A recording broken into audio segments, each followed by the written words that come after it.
Let's talk about immunity.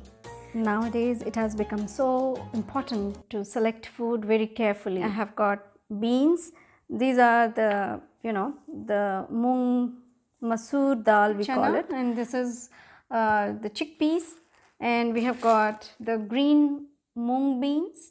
And as we know that all types of beans, sugar beans, black-eyed beans, kidney beans, and haricot beans, soya beans, they all are extremely rich in proteins, vitamins and minerals. So it's a complete multiple package. Take it to another level, like if you soak it and make sprouts, then they boost your immunity. So it's very good. It has got its iron levels, and it has got so many other beneficial minerals. What I do is I always constantly prepare every 2 days so that I have a constant supply of sprouts. Let's have a look how to make it.